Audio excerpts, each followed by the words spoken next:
feel like every fucking time we have an episode, it's like, look, we're not prepared at all. We're just we'll see what happens. All right. What's up, everybody, and welcome to another episode of Cult Flick Symposium. I'm Brandon, and that's Derek, and we're here to talk about some more, you guessed it, cult flicks. We're going to talk about the James Bond franchise. I mean, we're talking about how many movies is in this? Like 26, something like that. Don't quote me on it, but somewhere in that damn ballpark, dude. There's so many. Plenty plus plenty more. Yep, more to come. Yeah. So I'm going to come clean.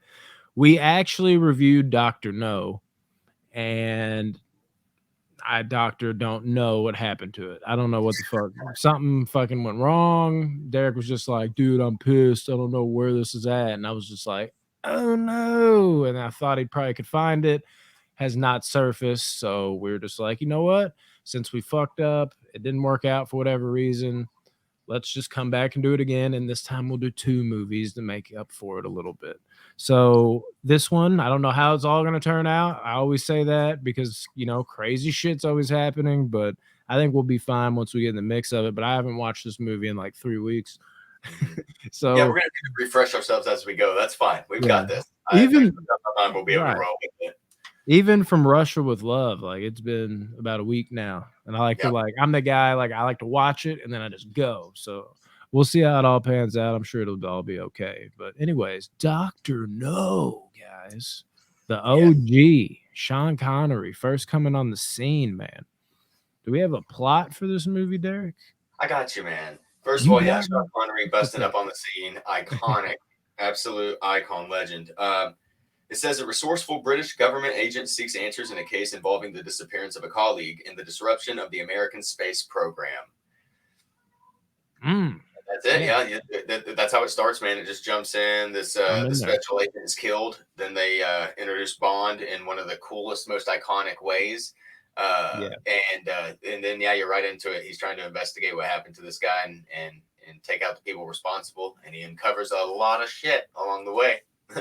Yeah, we use the word espionage a lot in the review that will never be seen. So I'm just going to throw that word out there again just because we're just going to try to recreate the magic of the greatest review that was never seen. It's like tribute by HSD. Yeah. It's like not the greatest review of all time. This is a tribute to the greatest review of all time. Right. And then we uncover it and we're just like, this isn't that good, is it? Like, I'm glad we lost this. Yeah. So much better the second time around. You want that runtime? Yeah, dude. Of course I want that runtime, dog. You're gonna hate you that runtime. So we got a good runtime. When I saw this, I was like, yeah, that's perfect. When you're talking thriller, spy movie, comedy, you want them a little bit lower. Those, super action-packed with not a lot of storyline. You want them hour and a half, hour and 40. This is an hour and 50 minutes. Which I like. That's a perfect runtime for this movie and for the Bond style of film. It came out in 1962.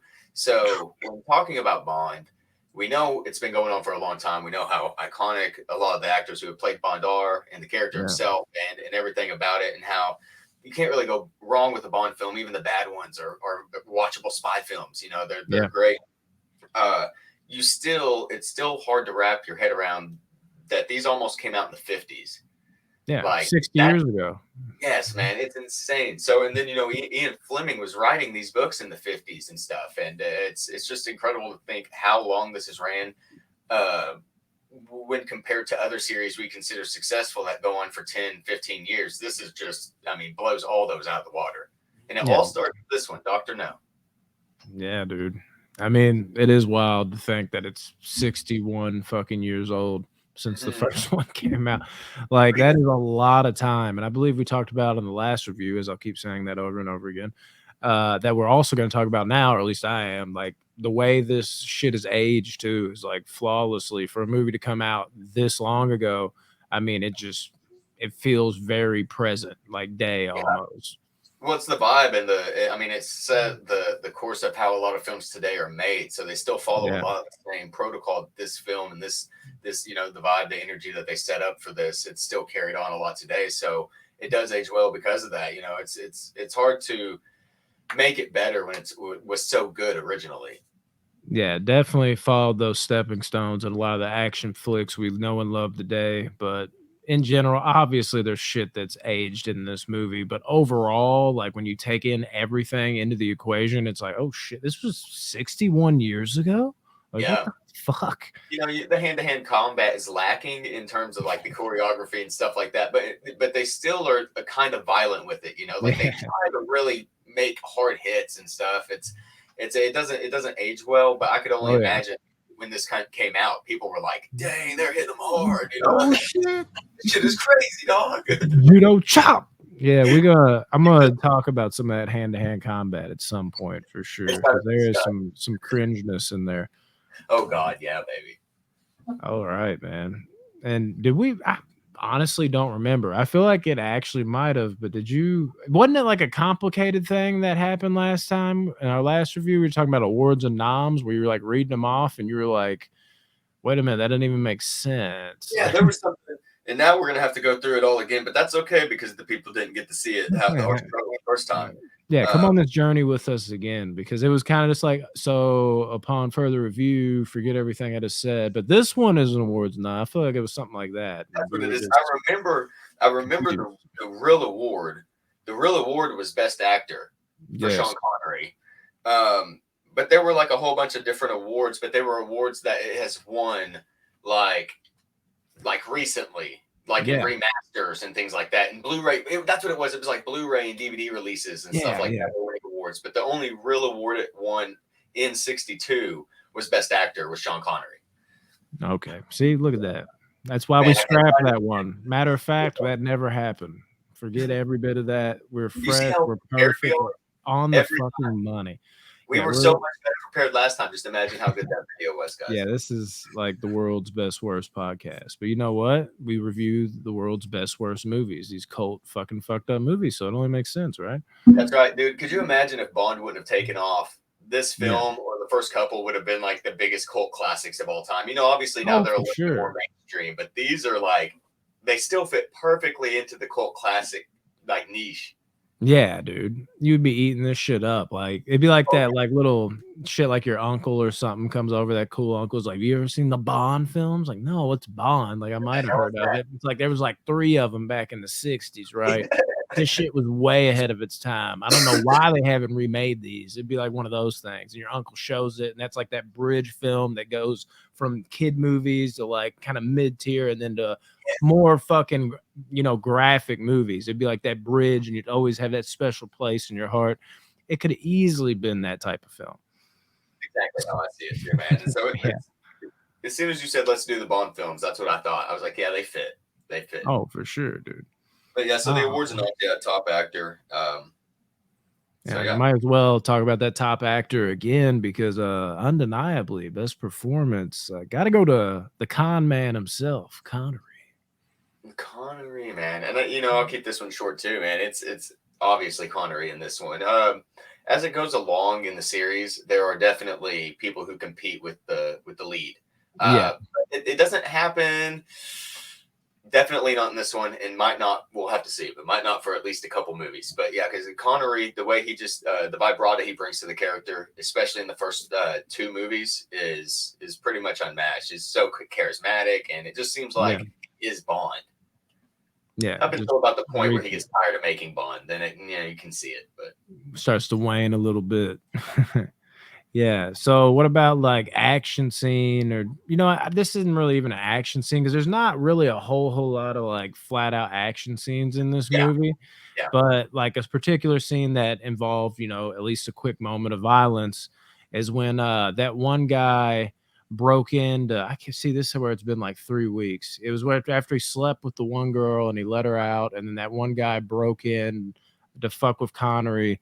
And he's got a Smith & Wesson sitting on the end of the bed. And even in the moment I'm like looking at this, I'm just like, dude, he's clearly like, maybe it's just like we're supposed to suspend our disbelief because it's like the 60s and we're not supposed to pick up on every little detail. They can get away with a little more, as before they made movies as sharp. But I'm like, dude, come on, man. You're supposed to be our lead guy. Sean Connery right now is a badass. And you're telling me he don't see this motherfucker like, you know, kind of like scooting over, like while he's talking, the sheet or cover that has the Smith & Wesson on it. I'm just like, come on, man. But then Connery, because they had like the little moment where the gunshots fired and all that shit. And then Connery hits him with that fucking awesome line, like Smith and Wesson, you've had your six, and blows him away. It's just, that's that fucking patented fucking James Bond greatness. Those one-liners that used to work so well, even going up into like the 80s and 90s with like the Stallone, Schwarzeneggers, Van Dammes, even Seagulls of the world. Like, but this is the type of shit, even going further back, you know, people that really left the blueprint for the other people to run with. Again, like we're talking about stepping stones. Fucking Connery, dude, amazing with the one-liners. Bond is always amazing with the one-liners, and this one's a great one. And I got to throw that in there as my action scene, I guess you could say. But it was my favorite scene, again, regarding violence, I guess you could say. But this is a great scene to me. Yeah, man, absolutely. It's one of my favorite scenes in the movie too, because of the line and just because it really gives you an idea of Bond. You know, he's funny, he's charismatic, he gets the ladies, he has fun, but he means business too. Like he'll shoot your ass. You know, it's kind of in cold blood. You know, he knows the guy can't get him. He could take him in, he could do whatever, but he kills him. And it's like the perfect, like, I don't know, it's about midway to a little bit more than midway through the movie, and it's just like the perfect death of the secondary villain in the movie to set up, you know, like, you know that Bond's going to go to Dr. No. I just hit my mic, so that was probably loud. But I heard so. I didn't know what it was, though. We might be good. That's not going to sound good on playback. Okay. But it just shows you that. Yeah, exactly. When he goes to find Dr. No, he's going to mean business too, you know, and so it sets up an even more suspenseful, you know, climax at the end of the movie, knowing that, you know, if he did this to this, you know, little low-level guy that is kind of squeamish and scared, then imagine what he's going to do if he gets a chance to Dr. No. And so I really like that setup. But since you picked that one, I'll go ahead and pick another one. One of my favorite scenes, again, not action, a little action in it happens because it's suspenseful, but it's when the tarantula is crawling on him. And we could talk a little bit about that scene too, because, you know, they had to have a glass pane on top of Connery and have that tarantula climb on top of the glass pane because he was so terrified of spiders. He didn't even want to do the scene, but they said, we have to at least get this shot. So, yeah, I know, right? But I like, actually, I've had pet tarantulas, so it doesn't bother me as bad. But so yeah, I can't deal with people like you, dude. I had a buddy that had a pet tarantula, and just because they're so normalized for them, it's like a pet. I remember he had it loose and he couldn't find it. Like, I don't remember what the fuck the thing's name was, but he just randomly, like, I think we were like smoking weed or something back when I used to smoke. Out of nowhere, he was like, "There you are," and I was like, "Here I am. What are you talking about?" And he's like, "Nah, man." And he pointed over my shoulder. I was like, "Oh my God!" And I about fell out because I didn't even know he had that fucking thing. And I just the fact, like, I never have seen a tarantula in my mind in that moment, like in the wild. Like, why is this even here right now? And to just turn over and see that motherfucker right there, my soul left my body. Like, I got up so quick, dude. I never, like, it literally was like my heart stopped for like 2 seconds. Cause, you know, I can turn around and see like a little speck of a spider and be like, "Oh shit, dude. Damn, bro. I was not expecting that." But to turn around and just see a fucking, you know, something as big as my hand. Eventually, yeah. And he's just laughing like, "Bro, like, what do you mean? Like, it's my buddy, right? He ain't gonna do that." I'm like, "No, bro, we don't do that." My voice is quivering and shit. He's like, "It's my bad. He got out." I'm like, "You got to let me know if you one of these motherfuckers that does shit like this, dude." Well, at least now you know, man, if you ever make it down. Yeah, for sure, dude. Jesus. I like all the creepy crawlies, but it's funny when you know that, you know, because you can tell when you go back and watch, like, oh, it's on a piece of glass right now, like it's not touching him. And when you see it on somebody's arm, you know, in the same kind of scene, it's actually a stunt double. So, and then I love how, you know, it's kind of quirky, but it just matches the quirkiness of the scene. The fact that they're using a tarantula to kill him when tarantulas are, you know, very, very low on venom. And the worst thing you can do is make you feel, you know, quite a bit of pain.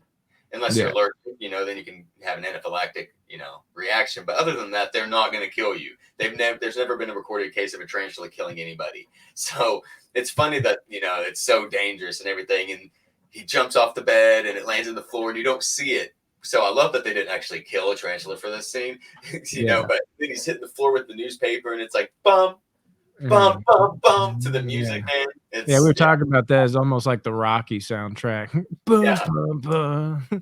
They should have just went right into that.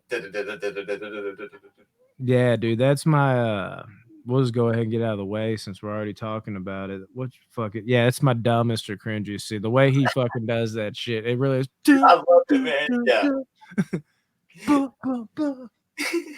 With his hair Like edit. Yeah, it's just like, really, bro. Again, 60s are probably, oh man, it's hard as fuck with the beat too. Shit. Yeah. But now it's like, oh, hard, bro. Hey, what the fuck? Yeah, it's something else, dude. Yeah, definitely. For cringiest scene, I don't I'm trying to recall. Oh yeah, I remember what my cringiest scene was. Okay. So it's when he finally gets into Dr. No's lair and he's sitting at the table with him. And Bond's not intimidated at all by Dr. No. And Dr. No's sitting there and he's like, I'll show you why you should be intimidated. And he picks up that like can and squishes it with his it's supposed to be so strong, but it just looks like a little aluminum bottle. And I'm like, oh shit, man. And Bond's like, oh my God. He just looks so scared. Bust beers over my head when I was drunk, when I was younger, just because I would have been a huge fucking Bond henchman back in the day. Dude, Bond would have been like, I can't handle this guy. Oh my God. Because as soon as that Bond's face changes, he gets terrified. And I'm like, man, that's I remember every single time I watch that movie, it stands out to me and I go, oh man. So that's gotta definitely be my pick for cringiest scene. 100%. Best unimportant scene though. Oh my God, dude. When Bond is getting beat up as Dr. No walks away after like he gets to like the whole fucking island and Dr. No has him captured. This motherfucker, dude, they have him like held down and it's like a trio of moves. Dude literally does a judo chop, a terrible unathletic knee to the face. Like it looked like he was about to blow his hip out when he brought his knee up, and then did a backhanded slap.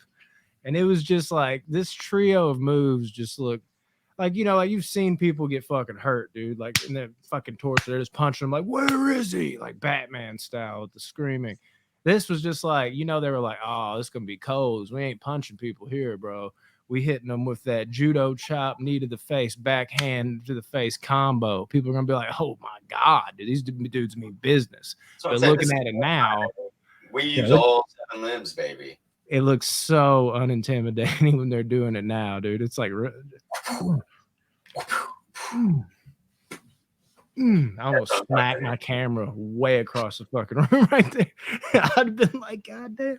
You just think, yeah, dude. It'd be like, okay. I would have looked down at it like, I'm not gonna lie, it does work. I hit the shit out of that. Dude, I retract my statements. Yeah. Okay. Yeah, I feel you there, man. My favorite unimportant scene is when he is at the bar, and I'm forgetting characters' names, but he's talking to the reporter and the guy that runs the boat for him. Yeah, the guy with the accent. Well, they're sitting there at the bar, and Bond's questioning the reporter, and she like breaks that little glass thing and turns and cuts the boat driver's face like hard. It looks like she cuts his face off. And he doesn't move, doesn't flinch, nothing. And he just smiles. And he's like, do you want me to break her arm now? And dude, he's just bleeding everywhere. I was like, man, okay, this dude is a badass. And so it made me really like his character. I wasn't loving his character at that point. And so that really turned a page for me. I was like, okay, this dude is badass. I like this. I like this guy. Dude means business. Yeah. And just wipes it while he's smiling. Yeah, that's something they didn't have to add in there. It didn't really add anything to the movie. It just added a little bit of toughness to his character, and I like that they did it. So that's what's up. We got any goofs? Oh yeah, we could go on the goof train for days here, but we're gonna go ahead and keep it short. I'm gonna pick 3 random ones. That's what I did last time. Could be the same ones. Probably not gonna. So let's do. This says, when Miss Taro's door is closed, no noise can be heard from the door being slammed shut. Okay, that would be kind of odd. Yeah. They just forgot to add a sound bit in there or something? Like, just like a... Really? Weird. Okay, and now I'm going to have to go back and watch for that, because that's weird that I didn't notice that. I wonder if it's like in a scene. Didn't notice it at all. All right, another one. Says... A boom mic and the shadow of a boom mic is visible on the hotel room wall behind Bond just after the room service attendant hands him his martini. Okay. Nice. And so let's do two more because there's a bunch of categories here. Here's a character error. It says, M says Bond's PPK can be fitted with a silencer despite the PPK not having a threaded barrel. Interesting. That is pretty cool. Cool knowledge to have there. And then this is continuity. Yeah. James Bond and Honey Ryder are washing themselves by the waterfall after Bond killed the guard. Their clothes dry completely when exiting the water. That's I pretty didn't pick cool. up on that either. I didn't either, but I like that. Yeah, see, those are the kind of games I like that. I like to go back and watch for them now. You know, it's like, but like I said, if I remember, probably 30. There's probably 30 goofs on there. Honestly, really? Yeah. Usually, I kind of like peek at them and look at them, and I might name them off, or you do, but I didn't at all in this movie. So, dude, there's so many. I have to go back. I'm going to go back and read them later. That's all right, man. So what's next? What do we got? Shit, man. Basically, did the ending deliver? And I'm trying to remember what you said on this. I really don't remember. I think I do, actually. I'll go ahead and say for me, it did. Like everything from them getting on like the island and shit with like Dr. No forward really just elevated this movie for me. Even down to like just simple shit like Bond like crawling through like those fucking tunnels and that water crashing through and like washing him away, basically. Little fucking things like that for some reason work for me. I don't know what it is. Just the whole it's basically like one big set piece of things that I really fucking love in movies for some reason. That's just like a natural thing for me to gravitate towards. I don't know what it is about me, but there's something about all the set pieces and things that they get into in this movie where it's almost like they don't even really have to do anything. It just, for whatever reason, really ties into like weird shit I like from that era and time. And that's like the best way I can put it. It's just I have a lot of fun basically. Kind of weird nostalgia. Yeah, some good shit in there. Yeah, I like that, man. You're right. It is very aesthetically pleasing to watch the end of this movie. I don't remember exactly what I said last time. I just only I think you were like juggling it. Like you were like, I really enjoyed it. I don't want to say I don't, but it's just like at the same time, this, and this. It's something to do with I like the way they end it with Dr. No's character and the explosion. And what I don't like is that they get lost. Is this the one they get lost at the end on the boat? Yeah, I believe so. Okay, yeah, you got me fucking questioning too. Like it was. I think it's. I wish they would have ended it. They wave or something at somebody, right? And then they are kind of drifting off or some shit. I can't fucking remember. I'm trying to remember how it ends too. They both get on a boat. I remember. Okay, Thank God for notes. No, yeah, I got it. I remember now. From Russia with Love ends on a boat and he's waving like this. Yeah, they're in Venice. Yeah, but this one ends where they're on a boat and they get lost. And like it adds a whole nother like small 2-minute storyline to the movie. Yeah. Because it's over. And I wish they would have just like sailed the boat like somewhere and got in like to headquarters or something in the movie. Then into the movie. But instead they get lost and then they just get found by chance, actually. Yeah. You know, they're like it's just luck that they do everything they're supposed to. Then they're gonna die at sea if they don't get found by pure chance. There's no real reason to not tie that up, basically. Yeah, so that's what I was like, man, that's an odd choice. They added that, yeah, and that's the only reason. So the ending does deliver, but I wish they would have ended it earlier. Yeah, I can see that. That's what I remember about it. Yeah. So yeah, short answer though, yes, it did. I mean, yeah, it sounds like you absolutely loved it, dude. Is what I'm hearing. I mean, it's your favorite movie ever, all that good stuff. Bond movie. Spoiler alert, it's not. That would be fucking wild, though, dude. Like right out the gates, it's your favorite fucking dime. Absolute dime. No, and I'm not saying that I don't love this movie, but I will go ahead and spoil it. It's not my favorite Bond movie. What? Yeah, it's definitely popular. Now we're gonna talk about some Rotten Tomatoes and IMDb scores. Yes, give it to me, Paula. We got 7.2 on IMDb, which is really high, especially for like our channel.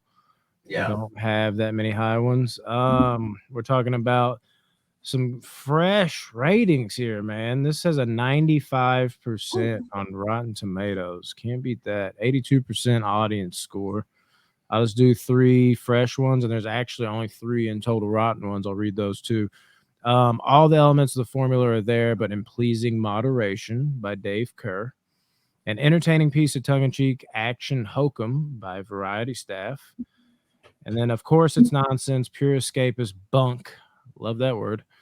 With Bond, an elegant fellow played by Sean Connery, doing everything and everybody. Okay, now that yeah, that an idle daydreamer might like to do. Okay, there's 3 nice ones. That's a nicely worded review. Yeah, from Bosley something. I already clicked off of it. Damn it. Sorry, boss. That's probably the hair products guy. He loves movies. He's a major cinephile. All right. Now there's 58 fresh ratings. There's 3 bad ratings. So like don't think it's a mixed rating as I just said, but just for fun, let's listen to what, people think this movie sucks. Dwight McDonald from Esquire magazine says the first half hour I took to be a fairly good spoof on sex, here's that word again, espionage films in general. ... Then James Bond lands on Dr. No's atomic island and science fiction takes over with lethal results in every sense of the word. So this dude's like the opposite of me. Fuck you, Dwight McDonald. Anyways. I see where he's coming from. I don't agree completely, but I do think that I could see how it lost people there. I could see it. And I'm totally kidding, Dwight McDonald, if that means anything to you and you happen to be watching this podcast. Everybody's entitled to their own opinion. All right. Austin Kennedy from Sin Magazine. Let's see if this is a sin of a review.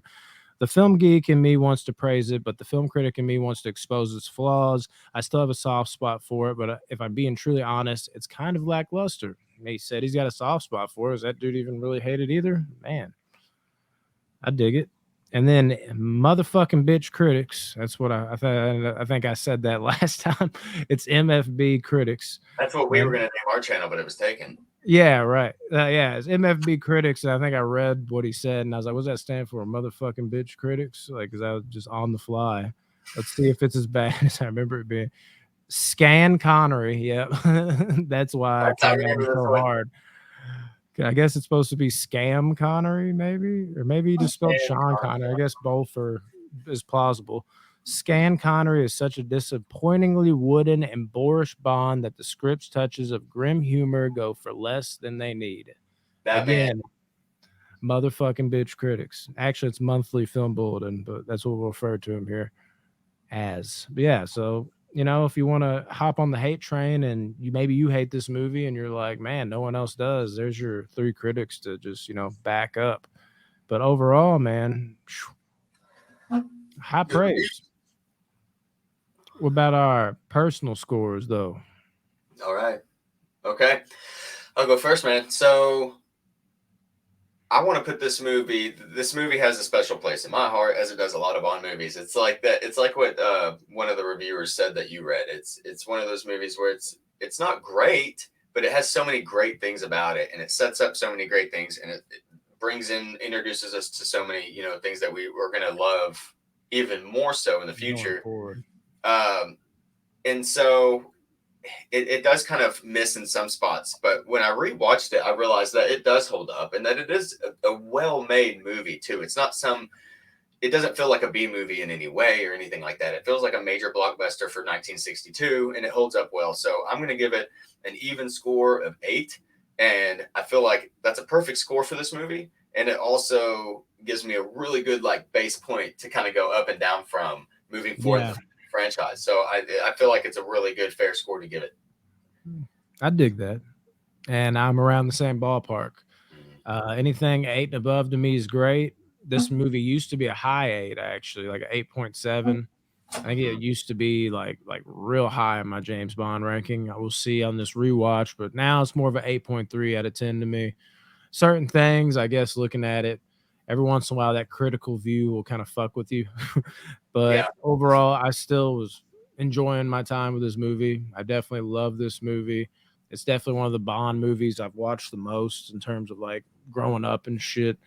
It's classic Bond, dude. And this is definitely not a case of where it's just like, okay, this movie was all right, or this was good, and the character grew into this, and this. This is like, even though there's lack thereof moments, you said in the review last time that we didn't bring up this time, the gadgets and stuff weren't as much here. So I'll reiterate what you said on that last review. There's certain things they do improve with, but this isn't a case of just like, okay, it's a decent one to get us going, then we fucking kill it. The character grows for sure going forward, but out the gates, they fucking nailed it for sure. This is a great movie to me. 8.3 out of 10. Yeah, the character is nailed from the jump. From the minute that they show him his hand, they show his hand first, and it's just iconic. It's over from there, man. Sean Connery's Bond. And up to a certain point, though, because there are a lot of great Bonds, and we'll talk about when we get to my favorite movie. I'll discuss my reasons for my favorite Bond. Not saying it's not Connery, but it's my favorite movie. My Bond movie, I'll go ahead and talk about who I think is the best Bond in my eyes. Yeah, we'll probably rank the Bonds and all that at some point too. Not just the movies, but the actual incarnations of Bond, or at least the actors that played them. So that'll be fun. You got any additional points on this one before we move from Russia with Love, till we move to From Russia with Love? Not really, man. To be honest with you, I had a few points in my head, and I think I got every single one of them out. I think I'm kind of proud of myself that I remembered so much from last time. I did without my notes. I was like, oh God. And yeah, it's just I could not find my notepad at all. I think we would have been fucked because like we need at least somebody to like have like the structure to spark shit. If we both would have been in here blind, just like so, and then was it, I think a scene is that what scenes are there? Yeah, I mean that scene was pretty cool. It would have been way more sloppy. Yeah, you know what I mean? A lot of that. Anyways, From Russia with Love. From Russia. Yes, sir. 007 is back. Baby, oh, is he? With some girl named Russia that he's in love with. I don't know. Something's going on. Yeah, I don't know. I didn't watch it. All that good shit. We got a plot for this fine sequel to most people. Do I hate it though? Oh my God. No, I'm just playing. This is the worst Bond movie ever made. We'll find out. James Bond willingly falls into an assassination plot involving a naive Russian beauty in order to retrieve a Soviet encryption device that was stolen by SPECTRE. Willfully. This man is bold. Willfully. He's like, go ahead. Kill me. Go for it, bro. See what happens. Oh my God, his face peeled off. Spoiler alert, there are 23 other movies. I think he ends up just fine. Oh, yeah, good call. Good call. Anyways. There's the plot, man. Awards and noms. Let's see. Okay. Yes. In 1964, it won the BAFTA Film Award for Best British Cinematography. So I could agree with that. I could agree with that, actually. It was well shot. So yeah, it won that, and it was a Golden Globe nominee for Best Song From Russia with Love by John Barry. Yeah. Well deserved once again. And then it was catchy for sure. And then it got a Golden Laurel nominee for action drama and a Golden Laurel nominee for supporting performance by a female by Lotte Lenya. So it did. And then it had like the DVD and Blu-ray release stuff later too. But so it had awards and noms too, though, in the years following the release. Damn, bro. Bond's out here kicking ass with awards and noms. First one did really, really good. And, with the success of the books before it and just the need, the Cold War kind of sparking and everything like that going on, the talks of this kind of war, this espionage being real. These movies, it was the perfect time for these movies to just really take off and explode. So yeah, they hit the mainstream pretty quick. Did you say a runtime and movie year? Yeah, man. So this came out the year after Dr. No, 1963, and it has a runtime of 1 hour and 55 minutes. They added 5 minutes to it, and I'm not complaining. Me neither. And so this one's exactly 60 years old, capitalizing on what they did prior immediately. Let's jump right back into it. Can't blame them there. Performance. Mine actually changes here, dude. I gotta go with Robert Shaw on this one, dude. Okay, fair. I'm rolling with Shaw, man. Maybe it's the Jaws fan in me that He's just innocent, man. He's scary as shit.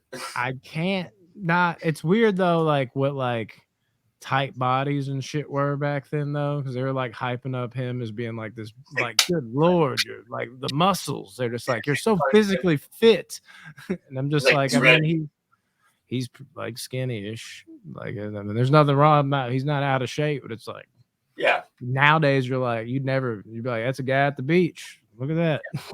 There's nothing. Yeah. But Robert Shaw was Mr. Olympia in this movie. It seemed like to a bunch of people. It's just wild seeing that shit now and like how. What a specimen. Yeah, that changes. But Shaw, as far as performance goes, with that bleached blonde hair, yeah, dude, Robert Shaw really kills in this movie. Like even more than like I remember him doing. Honestly, like rewatching it, I really enjoyed it. You have a favorite performance in this movie?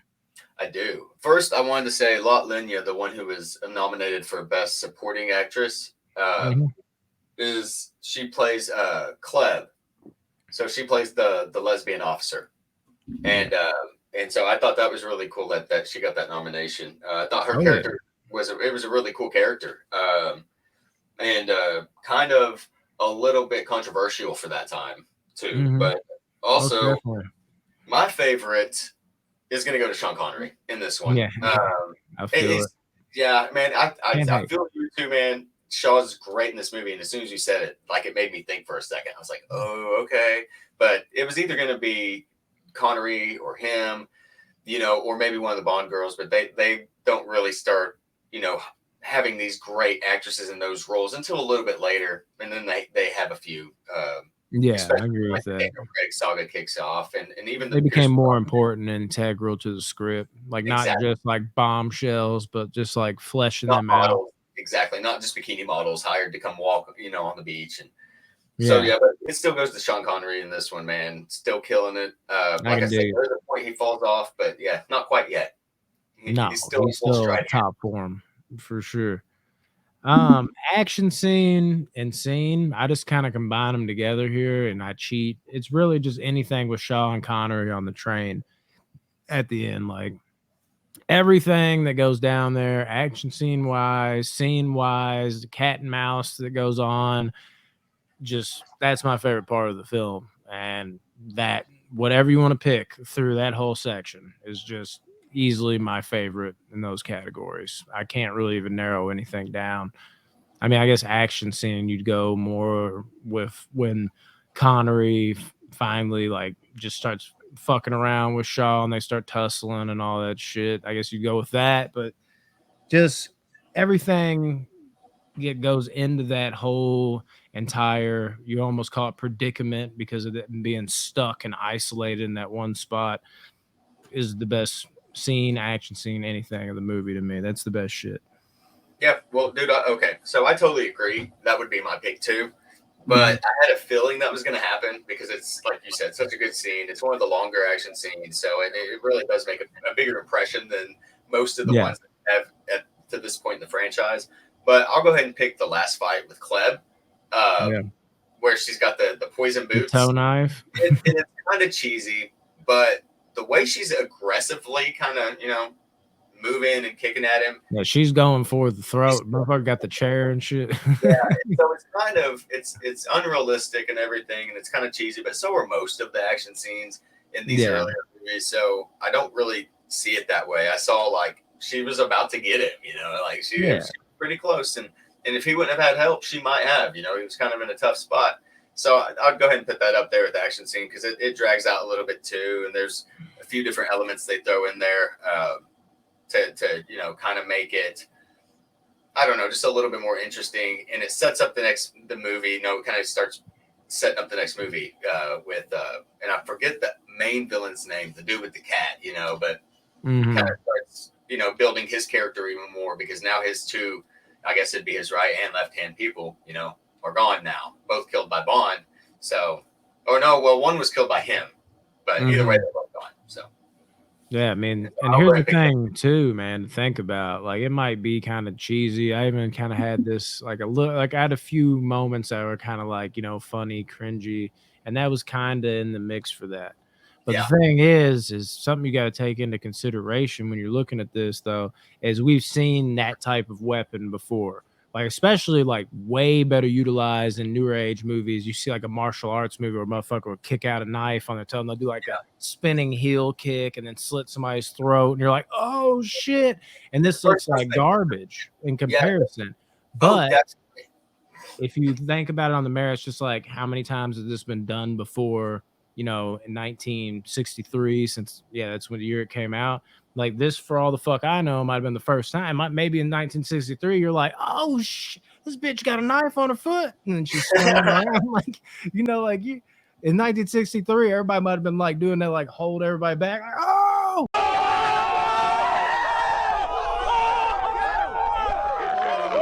Oh, like losing it. Like, what the fuck? This bitch went with the knife and then she started swinging, like trying to kick him in the shins with it. That shit was dope, bro. It's a different time, man. So like, you always you gotta view it that way. You have to, because there are definitely things that will take you out of the experience if you're thinking you're going to see a Scott Adkins movie in terms of violence and action, but. Yeah, so you gotta totally understand it, product of its time, and get what they were going for, because this might have been revolutionary shit at the time. Like, oh my god, who thought of that? A knife in the shoe? What? Now it's like, dude, come on, what are you doing? Dude, like different vibes, you got that badass girl with the big knife feet. I mean, they've done all sorts of stuff, to revolutionize and take that to the next level. No, for sure, dude. It's good shit. Best unimportant scene. I had like so many different ones for this. For some reason, this scene cracks me up. I really hope you don't pick the same one I'm gonna pick again. Maybe. No, probably I wouldn't think so, but it's on the boat. Okay, and okay. When they're on the boat, there's a moment where there's a kid on a leash. And I don't remember this. And what's cracking me up about it, it's just kind of like they walk up the stairs and the girl has her kid on a leash, like the whole leash on their back, almost like a backpack type of thing. And I guess it makes sense, like you want your kid to fall overboard. But what fucked me up is, in my mind, I always kind of looked at this as like, like new age bad, like white moms in supermarkets. I didn't think this was like a 1960s problem, and I'm totally joking. Like, if you put your kid on a lid, that's up to you. You want to do whatever you want. I like to have my kid on my hip at all times. I'm worrisome about shit. Hold my hand. Hand. Yeah. Like, what are you doing in a parking lot? Hold my hand. Like, exactly. I'm 15. It's like, I don't give a fuck. I'm just like, my kid's not that old. She's 4, about to be 5. But the point is like, it still was funny, because I remember like the first time I saw that shit, I was like, oh, we're putting kids on leashes now? This shit's crazy. And I was young when it happened. But the fact that like it was in this movie, I'm like, this fucking epidemic of kids on leashes goes all the way back to at least 1963. I know that now. Why is nobody talking about this? So it was just funny to see. I'm like, I didn't know they did that shit back then. I thought that was like a new age thing. The first time I ever noticed it was like at the zoo, seeing parents with kids at the zoo. I'm like, what the hell?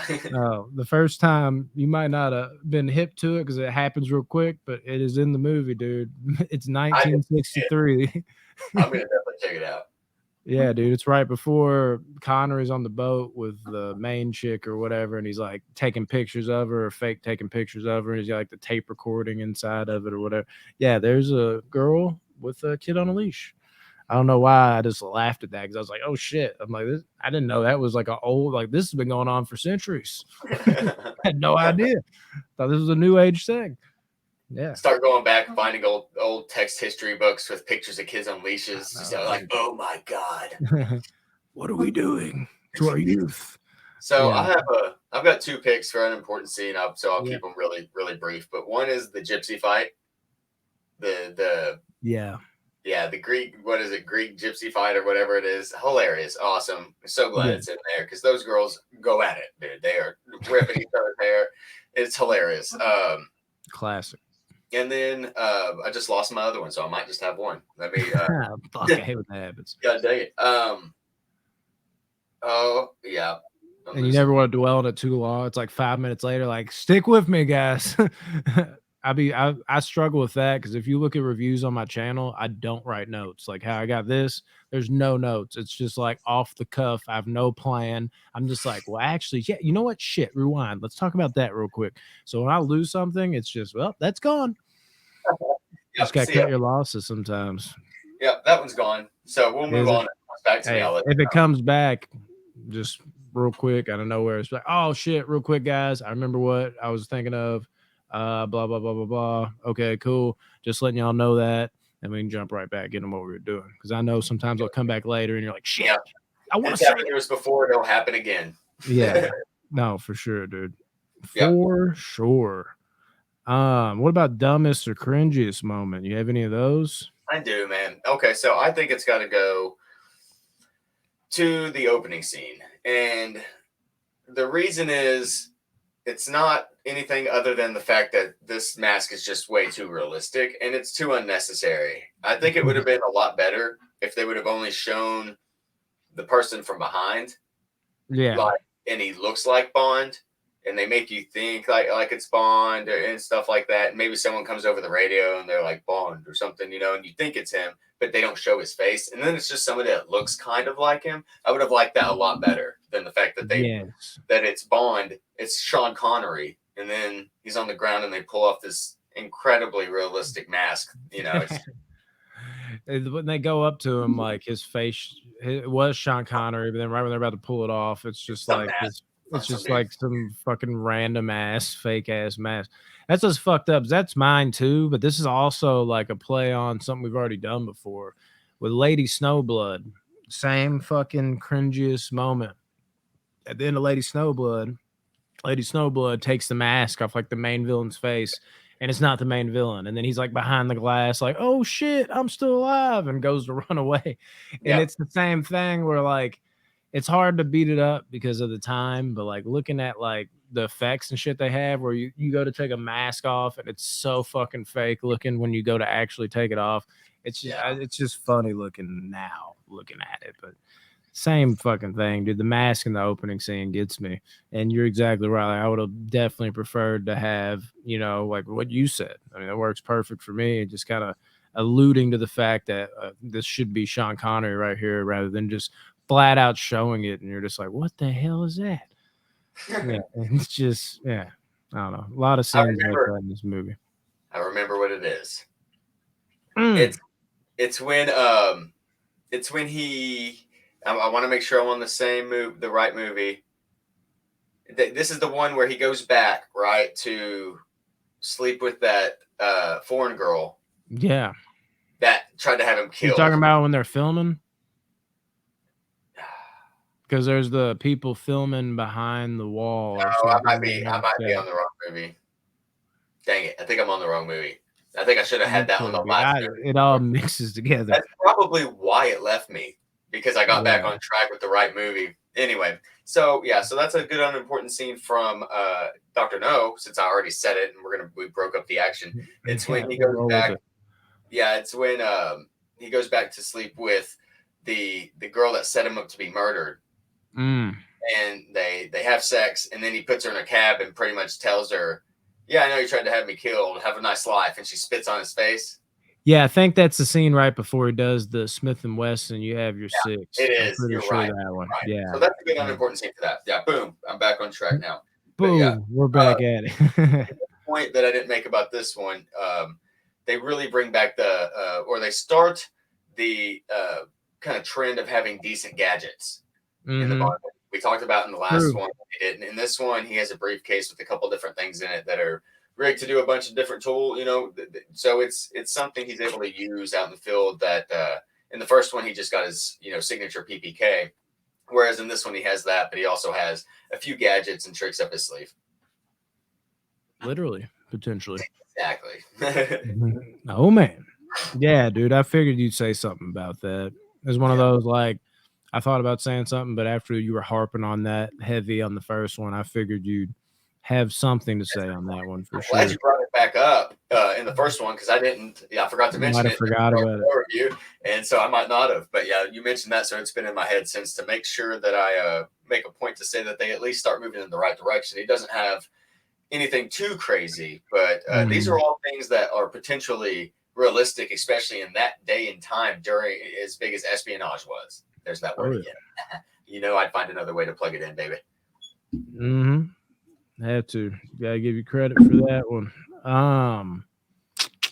We got goofs on this one. I'm sure we do. Yeah, I've got it pulled up. There's a lot. There's so many. Okay, we're gonna do the same thing. Got to read. It's like a magazine. Jesus, dude, watch here, just so everyone can see. Good Christ! It's like a scroll. Yo, I mean, it technically is a scroll. We're gonna go ahead and I scrolled the scroll. Okay, it says when Rosa Klebb tours Spectre Island, the machine gun fire is only audible in the training area and not on either side. Huh. That's interesting. I get why they would do that though, just so you don't have annoying gun noise in the background. Continuity goof. It says when Bond is being chased by the helicopter running from the boulder, which this is cool, but it's like an exact remake of a scene from a spy movie made like 2 years before. Really? When Bond is being chased by the helicopter running from the boulder, the stock plate on the butt of the rifle is open in one shot, and the barrel can be seen from inside. Then when he ducks behind the boulder, the plate is in place. It's crazy how I miss shit like this nonstop. Yeah. This says when talking to Klebb and Kronsteen at the end, Blofield's ring swaps hands briefly. All right. It's pretty funny. And last one says Bond does not turn the bathtub tap off after he meets Tatiana in his hotel bed. So his bath would have just kept overfilling. Yeah, you'd think. I don't think Bond cares. I think that's the whole point. Yeah, he's just like... He's like, I'm about to get laid, man. I don't have time for turning water this off. is James Bond we're talking about. Yeah. Couldn't tell if that was some water or some vagina. Just getting that wet for him, you know what I mean? It's dripping in here, man. Yeah, dude. Dripping. Nothing you can do about that. It is what it is. It's all the same. You're gonna get wet in here anyways. That's right. But man, dude. Crazy shit. Did the ending deliver though? Bum bum bum. I mean, I think so. I had a good time with it. Yeah, I enjoyed the ending. I like the actual, like the end of this one. Ended. Okay. Like different boat scene. Exactly. Yeah, when they're, because this time, you know, they're not lost. They're just floating down, you know, the little canal, and they, you know, start getting it on, and you just see Bond's hand come up in the frame, start doing the wave. Yeah, what up with it? Yeah, he's like, you know what's happening down here. Once again, what wetness is it? The water or the vagina? I'm starting to see a lot of metaphors in the Bond universe. It's happening, dude. All this water. So right over our heads as kids. Everybody's just like, that's not okay. Y'all can have that. Yeah. What, dude? You don't see it? It's clear as day, dude. But yeah, I would say this ending delivered slightly more for me. I mean, the total package for sure. Yeah, I think this is by far a better conclusion to a film, especially when the main character is seen as this badass the whole time. That was my biggest problem with Dr. No's ending, is he's seen as this badass. He does everything right, and then he just gets lost at the end and only survives by chance. But in this one, you know, he does everything right. It's tough, but he does it, and then he gets the girl, and it's over. Nothing wrong with that. Yeah, I'm here for it. Yeah, every time, every single time. Yeah, but they don't. They don't all. Not most of them, but not all of them. Yeah, but not all. I can think of at least one. Yeah, last movie. What the fuck? Yep. Anyways, Rotten Tomatoes, IMDb scores 7.4 on IMDb, so 0.2 better. Yeah. Some improvement there. And then Rotten Tomatoes is even better. 95% was the last one, 97% on this one. God dang, dude, that's awesome. Damn near 100% out the gates for both movies. Pretty fucking crazy, dude. Audience score 84%. That's like unheard of in most franchises alone, let alone, like you said, the ones that we are going to cover on this channel. That's like Godfather shit right there, dude. It is, yeah. It really is. Now, there's probably less reviews, to be honest, because we're talking about 61 reviews on the last one, 62 reviews on this one. So, okay, that's still a good portion size. That's not bad, especially for Rotten Tomatoes. Now, if you're talking IMDb, you should have thousands, but yeah, I mean, you're talking 62 movies, dude, and only 2 people said it was rotten. That's really good. So we'll do 3 fresh reviews, and I'll do the 2 rottens to see what the 2, sour grapes were complaining about. Sounds good, man. A highly immoral film in every imaginable way, but it sure is fun. By Richard Roud. I hear you, brother. The film, yeah. The film lacks the exotic, colorful flamboyance of the best of its successors, so shoot me. That almost sounds like a fucking diss, but I actually agree with that, even though the film's dope. But that's a fresh rating. The stylish second Bond film from Russia with love now looks as if it was shot yesterday. I guess that's just a shout out to the Blu-rays and shit.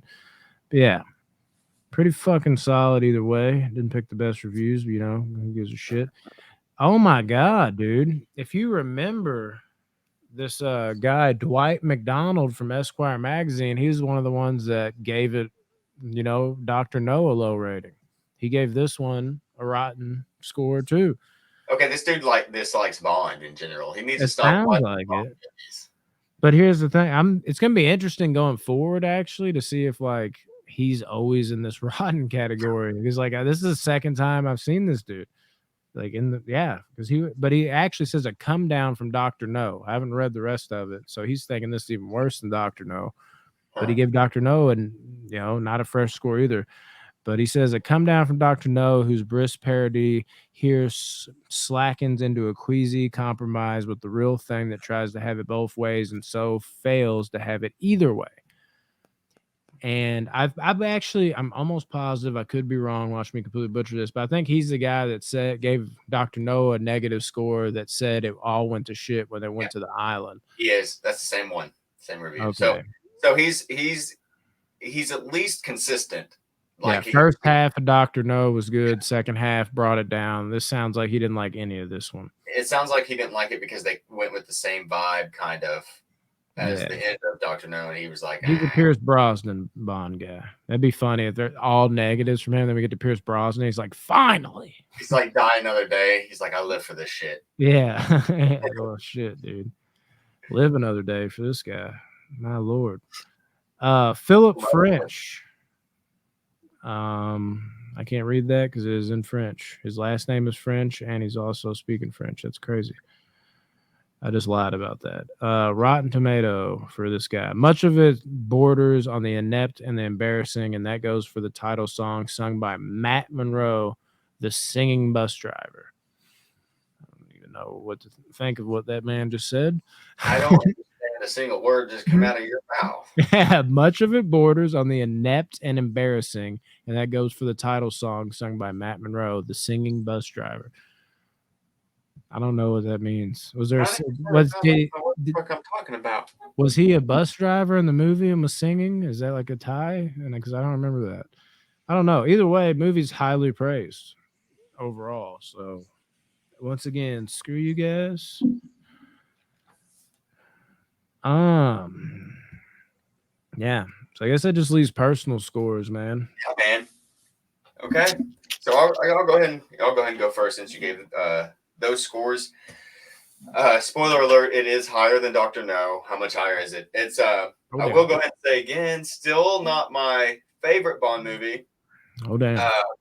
Not quite, though I did have to give it consideration when I was starting to kind of narrow it down. So it's up there on the list, but not number one. But I do give it a 8.5, 8.5.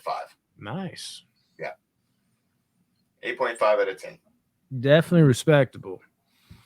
For me, this movie is about on par with Dr. No. It does have a better villain, though. Obviously, I love Robert Shaw's character. But again, I don't know, man. Something about even what that guy just said, something about the scenery and everything, the way it's filmed. Obviously, it won that cinematography award, but the brightness of the colors and shit, there's a little bit more of a dull feeling in this movie There is. as compared to the other movies.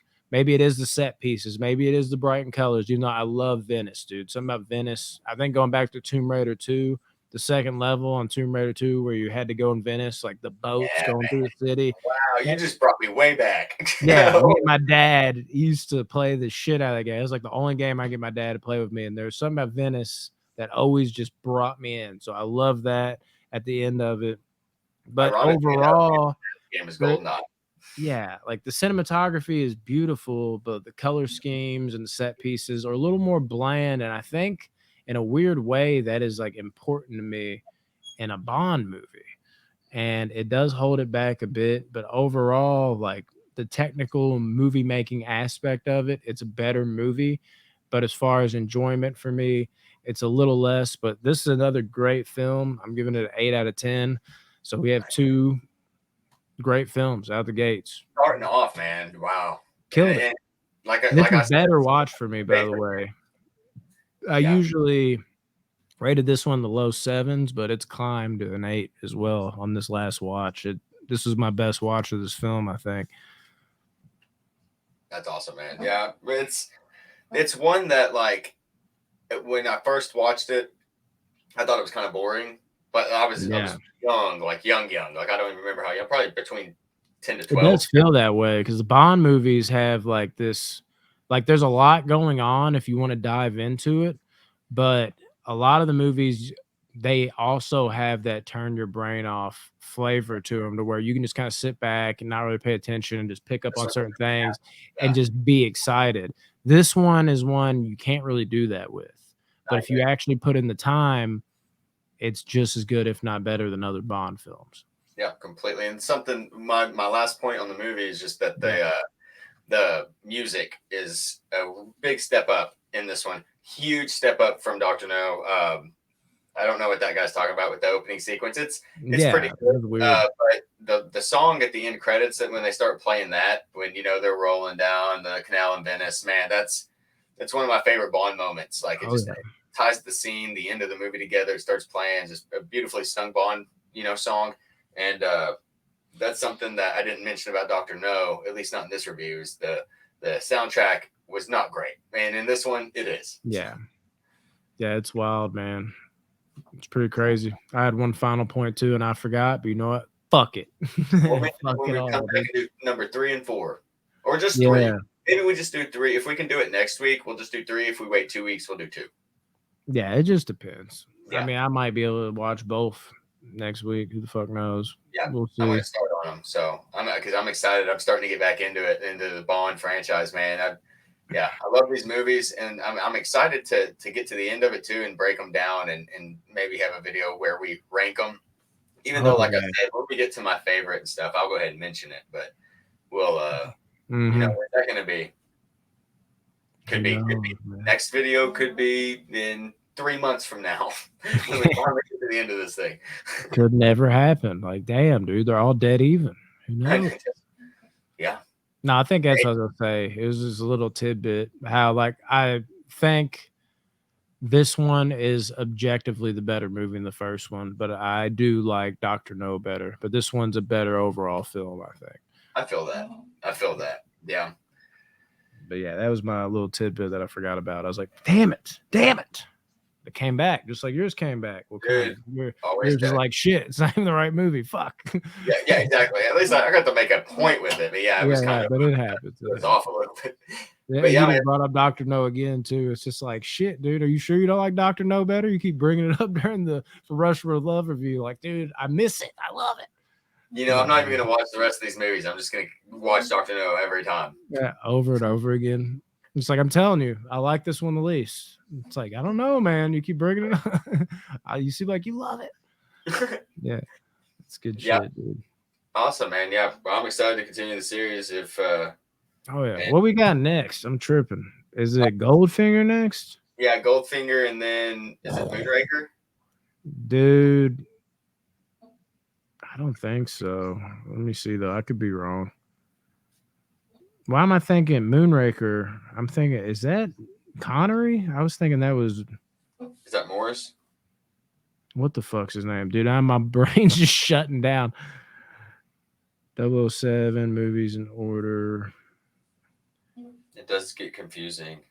Yeah, Goldfinger and then Thunderball, dude. Thunderball. That's what I was thinking, not Moonraker. Yeah, Thunderball. Yeah, Moonraker is what? What in the fuck, dude? Why am I blanking on dude's name? It's killing me. Roger Moore.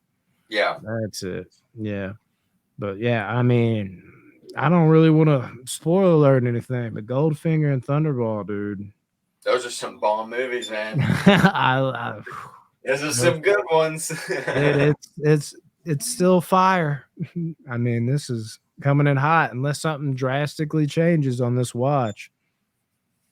What I'm really going to be interested in reviewing is the sixth entry where Bond just kind of, disappears for a little bit. Not Bond, Connery disappears for one movie and then comes back. Yeah.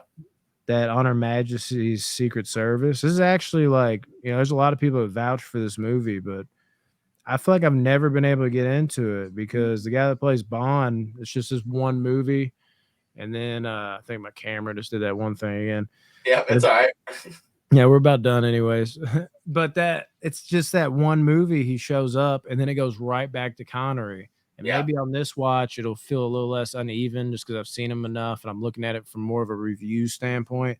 But it's usually really hard for me to watch because I'm just like, dude, like it just feels weird. It's like we do all these moves with Connery, we get this random guy, and then it's Connery again for one more time. It just every time it comes on, it's hard for me to get into it. But I'm pretty pumped to get to that too and see how I feel about it and talk about it. So yeah, this rewatch would be cool. Sounds great. Awesome. Well, man, we'll do it again soon. Everybody, if you haven't, it definitely does help if you like and subscribe and comment and then do all those things. And plus, we also enjoy the interaction. Like I'll definitely answer back. So, share it, do all those things. I'm not going to plug it too hard, you guys, but if you enjoy the content, we just ask that you support it. That's it. Yeah, I mean, that's not it, dude. Pay us, bro. You see my camera dying like this? Is a cheap ass camera. Patreon link down below. Yeah, it's actually not, but I need to buy a fan for this motherfucker. I figure out how to charge it. Yeah.